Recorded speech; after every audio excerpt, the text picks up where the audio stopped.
c'est un phénomène de grande ampleur. Il y a 2 millions de Français dénutris actuellement et dans les hôpitaux, il y a en moyenne un patient sur 3 qui est dénutri.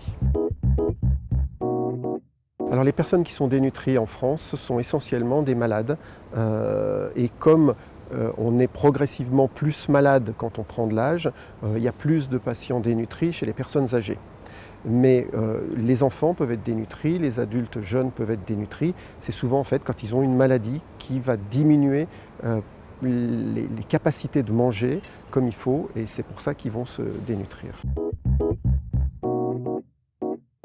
Parmi les gens qui sont souvent touchés par la dénutrition, il y a les personnes qui souffrent d'un cancer. Alors ça dépend du type de cancer, mais globalement c'est 1 sur 2 qui est dénutri. Alors les signes de dénutrition, il y en a de 2 ordres. Le premier, c'est quand les gens sont très maigres.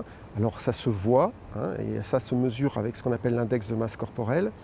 Et le plus fréquent, ce n'est pas celui-là. Le plus fréquent, c'est une perte de poids.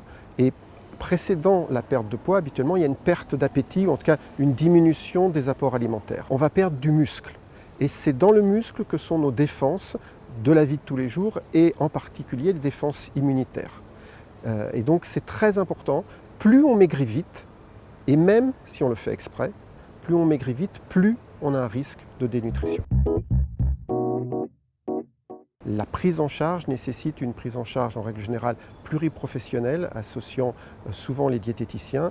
Et la première étape de la prise en charge, c'est ce qu'on appelle l'enrichissement. L'enrichissement, ça veut dire mettre autant de calories et autant de protéines dans moins de volume pour faire en sorte que les gens qui mangent peu mangent finalement suffisamment malgré un volume plus petit. La seconde étape, c'est lorsque on commence à utiliser des produits faits pour ça, par exemple les compléments nutritionnels oraux, qui sont des espèces de crèmes, desserts, de yaourts, dans lesquels il y a vraiment beaucoup de protéines dans un tout petit volume. Et puis après, il faut passer à la nutrition artificielle.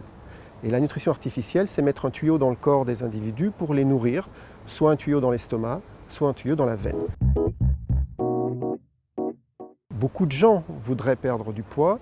Il faut bien qu'ils comprennent qu'ils en ont gagné lentement, ils doivent en perdre lentement.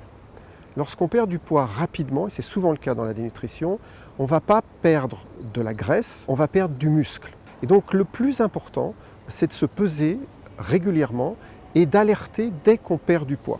La perte de poids, c'est un signe extrêmement important.